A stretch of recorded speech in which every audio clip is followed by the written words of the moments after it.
Salam alaikum les amis, j'espère que vous allez bien. Alors, vous ne vous êtes pas trompé de chaîne, c'est encore et toujours le cours sur le trading halal, Inch'Allah. Aujourd'hui, je vais vous parler d'un indicateur qui s'appelle le Fib Retracement. Fib, c'est pour Fibonacci. Ceux qui ne connaissent pas Fibonacci, c'est un savant italien du XIIIe siècle qui a découvert une séquence de chiffres qui se reproduit toujours pareil dans la nature. Ils se sont aperçus que quand tu suis la forme, tu vois, tu suis la forme, je vais essayer de prendre le... Voilà. Donc, tu vois, ici, là, l'ellipse, elle est sur les deux coins opposés, donc en diagonale du premier carré. Ensuite, l'ellipse, elle est sur les deux coins opposés du carré suivant. Et ensuite, la même chose ici, pardon. Donc, de ce côté-là jusqu'à ce côté-là, c'est un autre carré. Donc en fait, quand tu suis ça, ils se sont aperçus que ces carrés-là, quand tu prends un carré, le côté d'un carré divisé par le côté précédent du carré, c'est 1,618. Et que cette forme-là, elle se retrouve dans la nature partout.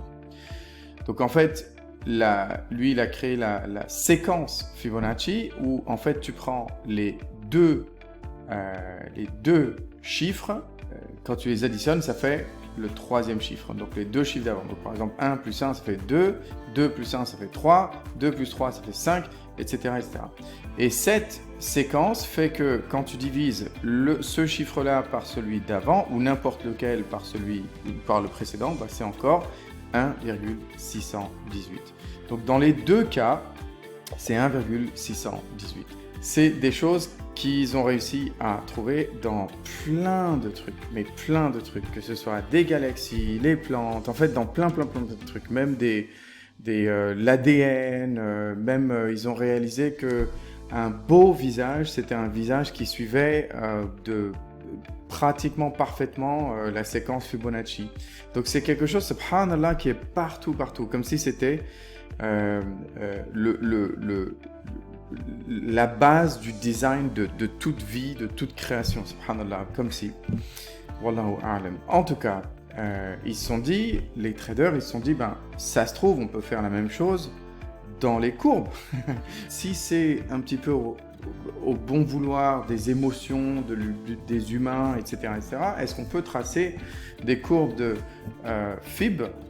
Fibonacci et comme ça deviner quand est-ce que les choses vont se passer? Eh bien, voilà la base de cet indicateur. Ah oui, un truc que j'ai oublié de dire, donc le truc il marche à l'inverse aussi, c'est-à-dire que si tu prends tout ce côté-là, donc tu vois ce côté-là, 34, divisé par ce côté du 21, donc tu vois le gros carré, juste un côté du gros carré, divisé par le côté du carré du 21, eh bien ça fait 1,618. Par contre, si tu prends ce côté-là, donc le petit divisé par le grand, d'accord, eh bien là c'est 0,618. Et ça c'est une constante mathématique. Ça, c'est dans la suite Fibonacci, c'est une constante. Quand les choses, elles montent pas juste directement, elles font comme ça, comme ça, comme ça. Tu vois, ces pullbacks, là, ces redescentes, ça, c'est des retraces. C'est comme ça que les choses, elles montent. Les gens qui ne savent pas, ils voient que ça descend et ils paniquent, ils vendent. Non, pas forcément. Donc, en fait, pour calculer quand est-ce que tu vas faire le retrace, tu fais un fib de là à là. Et là, tu vas avoir peut-être un 0,618. D'accord? On est sur la courbe d'Ethereum. Je vais vous la mettre en euros pour une fois. D'accord? Vous pouvez changer D'accord? Vous pouvez tracer vos choses en euros parce que vous êtes en train d'acheter des choses en euros. Peut-être que... c'est important de savoir que vous pouvez faire des courbes en euros. D'accord? Alors, donc, je vais vous donner un exemple. Moi, il est là.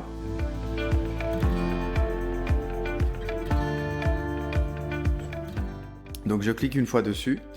Donc, c'est là qu'on fait un fib. Un fib, c'est pour deviner le retrace. Ce retrace, c'est de là à là. Donc, on est obligé, il n'y a rien qui va monter directement, d'accord? On est obligé d'avoir des retraces, d'accord? Et donc, c'est bien parce que, si jamais tu vois que les choses, elles grimpent, bah, t'achètes pas. Tu attends que ça retrace. Et quand est-ce que tu sais quel est le point où ça retrace? Ben, forcément, il va y avoir différents indicateurs. S'il n'y en a qu'un seul, c'est pas bon. Et un de ces indicateurs, ce sera le FIB retracement. Retracement, ça veut dire retracer, ça veut dire revenir en arrière en fait. Donc, c'est là où toi, tu rachètes, entre guillemets, d'accord?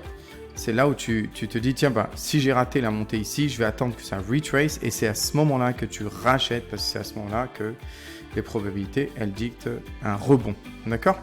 Alors, qu'est-ce que le FIB, il nous aide à faire? Je me dis, tiens, le Ethereum est monté, ça c'est le sommet, d'accord? Ça c'est le plus bas. Jusqu'au sommet, et là, regardez ce qui se passe, par exemple ici, et ça, c'est, on doit, subhanallah, s'émerveiller sur ça, parce que on se dit, tiens, là, à chaque fois que, tu vois, la ligne jaune, là, c'est 0,618, et ben, on voit que cette ligne jaune, subhanallah, elle joue son rôle de soit résistance, soit de support. C'est incroyable, subhanallah. Et donc là, si moi j'étais investisseur, je me dirais ça c'est un indicateur d'un éventuel rebond. C'est pas forcément disponible tout le temps, mais là c'est très très flagrant. Il y a, je veux dire, 1, 2, 3, enfin en plus il y en a plein là dans les cercles, hein. 4, je veux dire, pour moi ça c'est incroyable, subhanallah. Mais en tout cas, voilà, on retrouve ce genre de choses assez souvent. Alors, une zone en jaune, ici, c'est entre le 0,5 et le 0,618. Je sais que cette zone, elle est... c'est ce qu'on appellerait le golden... le golden rectangle, d'accord? Le golden box. Des fois, les traders, ils vont parler du golden rectangle, le golden area, ou golden box. Parce que c'est entre 0,5 et 0,618. Et donc, on s'est dit, tiens... si Ethereum monte, ben oui, effectivement, s'il monte, il va pas pouvoir juste monter directement. Il va faire des petits retours en arrière. Donc, tu vois, il fait hop, hop. Et l'idée, c'est qu'il fasse... Tu comprends? Donc ça, c'est ce genre de choses où toi, si tu connais ton FIB, ben, tu vas te dire, tiens, ça, c'est un indicateur qu'effectivement, ici, éventuellement, ça pourrait être le rebond. Alors, attention, c'est qu'un seul indicateur, je le dis tout le temps, hein. Il te faut d'autres choses. Il te faut des lignes peut-être de tendance où tu te dis, ah tiens, là ici, il y a une ligne de tendance. Je ne sais pas si c'est une ligne de tendance, hein. Je l'ai faite un petit peu juste pour l'exemple, mais si on trace un truc là, bah, je ne suis pas exactement, mais quand même, c'est intéressant. C'est intéressant. Après, je regarde... s'il y a des divergences sur le RSI, et après je vais regarder sur la bougie s'il n'y a pas une bottoming tail ou quelque chose comme ça. En fait, c'est ça qu'on essaie de chercher, d'accord? Et c'est comme ça, Inch'Allah, que vous allez avoir beaucoup d'informations pour pouvoir vous dire, bah, tiens, voilà, moi j'ai investi quand ça a rebondi, tu vois. Donc là, j'ai pas de ligne de tendance vraiment franche ici. Donc du coup, je vais pas faire attention à cette ligne de tendance. Mais pour revenir sur mon FIB, pour le mettre en place, donc on sélectionne le FIB, d'accord? On sélectionne le FIB et on va dans les settings, dans les paramétrages. Ici, il faut juste être sûr que vous alliez dans Style et que vous ayez le 0, ben vous le mettez en gris. Le 0,382, c'est un petit peu entre le 0,5 et le 0,78, 0,382. Le 0,382, il est à l'opposé du 0,5. Des fois, il y a un rebond. Je vais vous montrer ça aussi dans ce truc. Mais c'est toujours en respectant cette idée que les choses sont proportionnelles, subhanallah, par design, hein. 0,78, ben, je l'ai mis en jaune. D'accord, 1, je l'ai mis aussi en gris et j'ai mis le 0,5 en vert. Donc tu vois, quand tu regardes, enfin tu t'aperçois, il faut juste que tu fasses les choses très très bien. Ne vous occupez pas du coordinate. Ça, c'est moi qui ai tracé, c'est les coordonnées parce que j'ai tracé, d'accord? Vous, ce qui est important, c'est vraiment cette partie-là, ok? Et quand vous pouvez aussi créer des valeurs, enfin d'autres valeurs si vous voulez, mais ça, c'est vraiment la base, d'accord? Ça, c'est vraiment la base. Donc ça, c'est comme ça que moi je l'ai. Et regardez le 0,382 aussi, comme c'est l'opposé de 0,618 par rapport au milieu 0,5, ben, on s'aperçoit, subhanallah, que c'est la même chose, on a quand même des occurrences. Alors, est-ce que ça marche à tous les coups? Non, c'est un indicateur, on check juste si cet indicateur, le FIB, eh ben, il nous donne une assurance de plus pour pouvoir, Inch'Allah, se dire, bon, bah, j'ai 3 ou 4 indicateurs, allez, je me jette, quoi. D'accord? Donc voilà, il n'y a pas grand-chose à dire par rapport à cet indicateur, il est plutôt facile. Je vais essayer de vous trouver d'autres exemples. Tiens, la courbe de l'or en euros, je sais qu'il y a marqué US dollar ici, hein, mais je l'ai mis en euros, je l'ai converti ici. D'accord? N'hésitez pas à mettre la monnaie que vous avez, avec laquelle vous tradez. Hein.